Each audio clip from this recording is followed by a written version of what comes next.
What is the first thing that comes to your mind when you listen the word money? Money शब्द सुनते ही सबसे पहले आपके दिमाग में क्या आता है?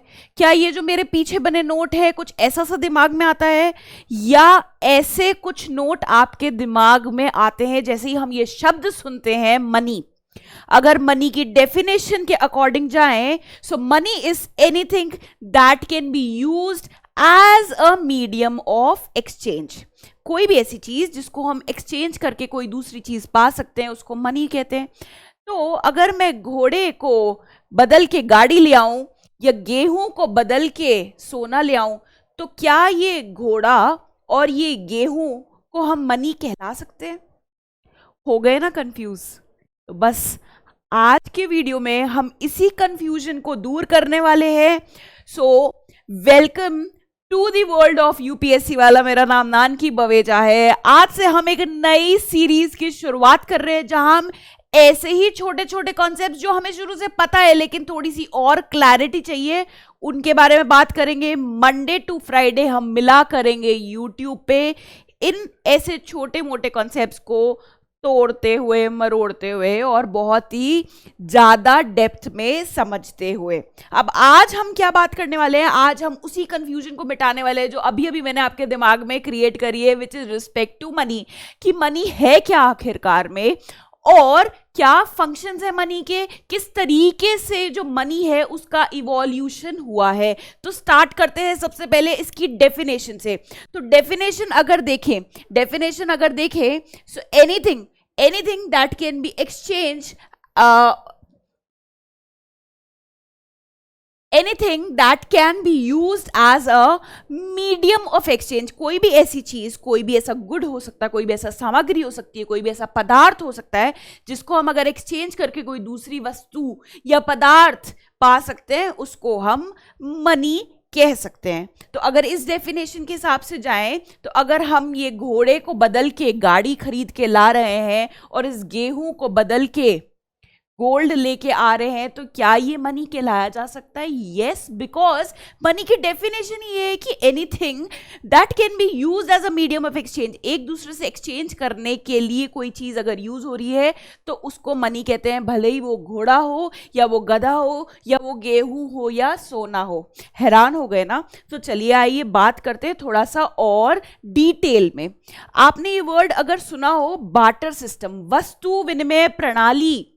आज से कुछ हजार साल पहले की बात करें तो जो आज आप नोट देख रहे हो या कॉइन्स देख रहे हो उस टाइम एग्जिस्ट नहीं करते थे। उस टाइम क्या एग्जिस्ट करता था? ये बार्टर सिस्टम, जिसको हिंदी में बोलते हैं वस्तु विनिमय प्रणाली।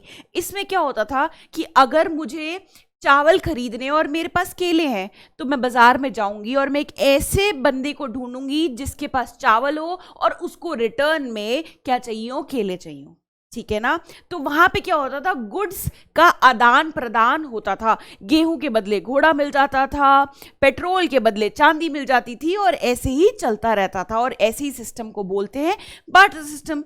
क्योंकि उस टाइम एक कॉमन यूनिट ऑफ करेंसी तो होता नहीं था, ना कोई सिक्के होते थे। तो लोग उस टाइम क्या करते थे, जो भी उनके पास वो अपने घर में बनाते थे। कोई लोग दूध बनाते थे, कई लोग मुर्गियां रख के अंडा उनके पास होता था उसको बाजार लेके जाते थे, और जो भी उनको सामान चाहिए होता था उसके बदले में अपने पास ले आते थे। लेकिन इस सिस्टम के साथ एक प्रॉब्लम आई, और वो प्रॉब्लम क्या थी कि first is lack of unit of value. इसका क्या मतलब हुआ कि मान लीजिए कि आप राजस्थान में है तो वहां पे 4 अंडे बेचने पे 1 किलो चावल मिलते हैं। तो जरूरी नहीं है कि जब आप दूसरे शहर में या दूसरे गांव में जाओ तो वहां पे भी आपको 4 अंडों के बदले 1 किलो चावल मिले।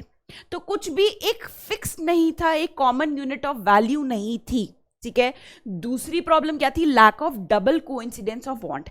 इसका एग्जाम्पल इस तरीके से समझिए, मान लीजिए मैं एक डॉक्टर हूं और मुझे मैकेनिक सर्विसेज चाहिए, तो मुझे एक ऐसे मैकेनिक को ढूंढना पड़ेगा जिसको उसी टाइम डॉक्टर की सर्विसेज चाहिए हो। तो इसको ढूंढने में इतना टाइम लग जाता था, कितना मुश्किल है ऐसे मैकेनिक को ढूंढना जिसको उसी टाइम डॉक्टर की सर्विसेज चाहिए हो, जब मुझे एज अ डॉक्टर किसी मैकेनिक की सर्विस चाहिए हो। तो इसको बोलते थे डबल कोइंसिडेंस ऑफ वांट्स, मतलब एक साथ वांट्स अराइज होनी चाहिए। तो बहुत मुश्किल था ये उस टाइम। फिर lack of standard of deferred payment. मान लीजिए कि क्योंकि उस टाइम तो गुड्स को, जैसे कि गेहूं हो गया, चावल हो गया, दूध हो गया, अंडा हो गया, चिकन हो गया, उसको यूज़ किया जाता था as a medium of payment. उसके बदले में हम घर चीज़ें ले आते थे।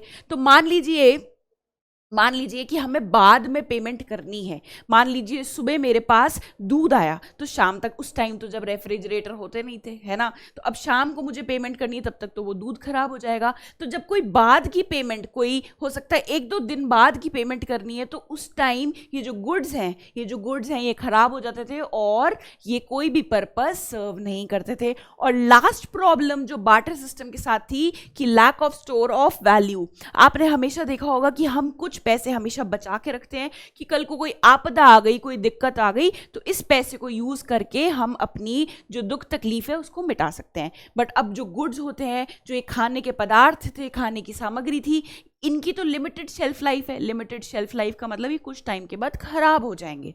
तो इनको आप लंबे समय तक अपने पास बचा के या स्टोर करके नहीं रख सकते। तो अब हमें कभी बाद में ज़रूरत आ गई, किसी चीज़ की कोई दुख तकलीफ आ गया, तो किस तरीके से हम कोई चीज़ बाजार से खरीदेंगे। तो ये सारी चीज़ें जो हैं, ये 4 जो कहीं ना कहीं लिमिटेशंस है, कहीं ना कहीं ड्रॉबैक्स हैं, वो थे बार्टर सिस्टम के। इसके बाद इसीलिए इन सबको हटाने के लिए मनी का इवोल्यूशन स्टार्ट होता है। और वो इवोल्यूशन कहाँ से स्टार्ट होता है, आइए देखते हैं। तो जैसे राजा महाराजा आए, तो उन्होंने क्या इंट्रोड्यूस किए, उन्होंने सिक्के निकाले, और वो सिक्के किसके बने होते थे, सोने और चांदी के। धीरे धीरे वो सिस्टम भी जाता गया, और उसके बाद आए ये जो पेपर नोट, जो करेंसी नोट, जो आज के ज़माने में आप जैसे और मुझ जैसे लोग, आज की जनरेशन यूज़ करते हैं। अब धीरे धीरे, और क्योंकि एडवांसमेंट आता जा रहा है, इकोनॉमी और बढ़ती जा रही है, तो अब क्या आ रहा है, अभी तक तो हम अपने हाथ में कैश देखते थे, कुछ टाइम बाद, और अभी तक तो कहीं ना कहीं ये चीज़ हो भी चुकी है कि अब हमारे हाथ में कैश नहीं होती। अब वो जो कैश है वो कहीं ना कहीं हमारे बैंक अकाउंट में पड़ी होती है, जिसको हम डिजिटल कैश भी बोलते हैं या डिजिटल फॉर्म ऑफ मनी भी बोलते हैं। और वो बैंक अकाउंट में पड़ा है, और हमारे पास सिर्फ एक बैलेंस अमाउंट आ जाता है फ़ोन में मैसेज कि आपके खाते में, आपके बैंक के खाते में इतना पैसा पड़ा है। तो ये एक जर्नी है कि कहाँ पहले गुड्स एंड सर्विस यूज़ होते थे, फिर उसके बाद ये मुद्राएं आई जो राजा महाराजाओं ने अपने राज्य में जो है इशू करी, जो कि सोने और चांदी की बनी होती थी। फिर उसके बाद ये नोट्स आए, और लास्ट में अब क्या आ गया है कि नोट भी कहीं ना कहीं अब कम होते जा रहे हैं। क्यों? क्योंकि अब डिजिटल फॉर्म ऑफ करेंसी आता जा रहा है। तो इसके आगे अगर हम बढ़े, अगर हम देखें, ये जो मनी होता है, अभी भी हम नोट पे नहीं आए हैं जो आप और मैं यूज करते हैं। अभी तक भी हम मनी के ऊपर ही हैं कि जो मनी है आखिर में ये है क्या, क्या फंक्शंस होते हैं इसके। तो इसके फंक्शंस को हम 2 पार्ट में डिवाइड कर सकते हैं। अगर आप यहां देखोगे तो प्राइमरी मतलब बेसिक फंक्शन क्या है, बेसिक ऐसी कौन सी चीज है जो मनी परफॉर्म करता है। First is the unit of value. Unit भी नहीं, इसको हम बोल सकते हैं कॉमन यूनिट ऑफ वैल्यू। हम हर कोई भी, चाहे वो गुड हो या सर्विस हो, कोई भी गुड हो, कोई भी सर्विस हो, कोई भी खाने की चीज़ हो, पीने की चीज़ हो, पहनने की चीज़ हो, हम सबको एक कॉमन यूनिट में कन्वर्ट करते हैं। और वो यूनिट क्या है, वो करेंसी है। आपके देश की करेंसी, जैसे हमारे देश की करेंसी क्या है, इंडियन रुपी। तो आप बाजार जाते हैं, तो आपको कुछ भी चीज़ खरीदनी है, मान लीजिए आपको कोई शर्ट पसंद आ गई, तो वो शर्ट की कीमत ऐसे थोड़ी बोलते कि इस शर्ट की कीमत 10 लीटर दूध है। फिर मान लीजिए आप दूसरी दुकान पे जा रहे हैं, आपने यहाँ पे शर्ट का प्राइस पूछा, वो बोले 1 किलो सेब। नहीं, क्यों? क्योंकि हमने क्या कर दिया, अब एक कॉमन यूनिट ऑफ मेजरमेंट ले आए हैं, which is rupee in India. ठीक है ना। तो एक common unit of value provide करता है कि सबको हम एक ही चीज में तोल सके, that is the function of money. फिर एक मीडियम ऑफ एक्सचेंज, एक बहुत आसान मीडियम बन चुका है, कोई एम्बिग्विटी नहीं है, कोई कंफ्यूजन नहीं है कि भाई राजस्थान में 1 किलो चावल के बदले 4 किलो सेब मिलेंगे, और जब हम महाराष्ट्र जाते हैं तो वहां पे 1 किलो चावल के बदले 4 किलो सेब मिलेंगे या 2 किलो सेब मिलेंगे। ऐसा कुछ नहीं है, एक कॉमन मीडियम ऑफ एक्सचेंज है जिसके वजह से हम बहुत ट्रांसपेरेंसी से ट्रांजैक्शन कर सकते हैं। सेकेंडरी फंक्शन, भाई ये तो बेसिक है जो मनी करेगा ही करेगा। इसके सेकेंडरी फंक्शंस की अगर बात करें तो सेकेंडरी फंक्शंस है स्टैंडर्ड ऑफ डेफर्ड पेमेंट। भाई अगर हमने, आपको याद है जब हम बार्टर सिस्टम की बात कर रहे थे तो वहां पे क्या दिक्कत आ रही थी, डेफर्ड पेमेंट की। डेफर्ड पेमेंट क्या होती है, ऐसी पेमेंट जो हमें आज की तारीख में या हाथों हाथ नहीं करनी है, वो हमें बाद में करनी है, ठीक है ना। और हम बार्टर सिस्टम में क्यों नहीं कर पा रहे थे डेफर्ड पेमेंट, क्योंकि हमारे पास जो गुड्स हैं वो खराब हो जा रहे थे, कोई व्यवस्था नहीं थी उनको हम लंबे समय तक अपने पास स्टोर कर सकें। तो मनी के साथ तो ये दिक्कत ही नहीं है, मनी को जितना टाइम अपने पास रखो वो कहीं भी नहीं जाने वाली, वैसे की वैसी ही रहेगी। And last is store of value. हम जो मनी को अपने पास रखते हैं कि कल को कभी भी कोई ज़रूरत आए, कोई दिक्कत आए तो उसको निकाल के हम अपनी जो मुसीबत है उसका समाधान ढूंढ सके। तो ये स्टोर ऑफ वैल्यू भी किस वजह से पॉसिबल है, because of existence of money की वजह से पॉसिबल है। अब मेरा लास्ट क्वेश्चन वो आप सबसे ये है कि जब, अगर आपको याद हो तो हमने यहाँ पे जब इवोल्यूशन ऑफ मनी पढ़ रहे थे तो मैंने बोला था कि राजा लोग जब आए थे उन्होंने मुद्राएं इशू करी थी, ठीक है ना, सोने की, चांदी की।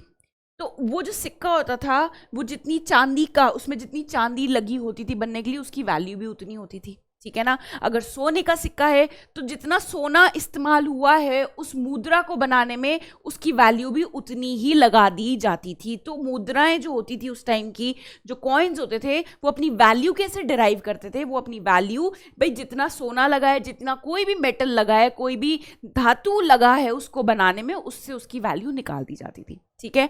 अब अगर हम ये पेपर करेंसी की बात करें, जो आप नोट देखते हैं 10 रुपए का, 2000 रुपए का, तो वो तो एक पेपर है, पेपर का टुकड़ा है। तो वो अपनी वैल्यू कहाँ से डिराइव करते हैं, कभी आपने सोचा है इस बारे में?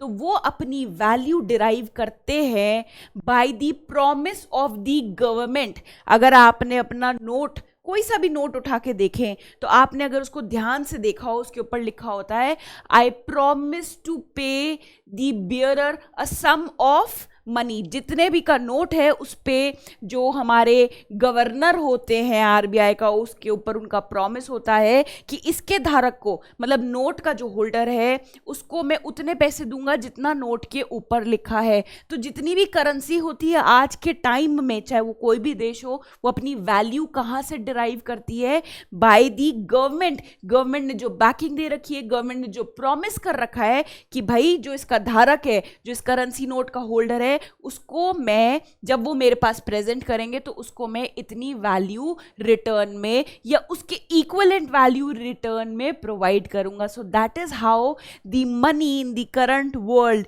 Derives it's value. तो आई होप आपको कुछ क्लैरिटी आई होगी। आज से पहले आपके लिए मनी, मतलब जैसे ही मनी सोचते तो आपके लिए था करेंसी नोट, बट आज से आपका जो नजरिया है मनी को देखने को कहीं ना कहीं बदल जाएगा। आई वुड रादर से काफ़ी क्लैरिटी आ गई होगी आपको विद रिस्पेक्ट टू कि मनी होता क्या है।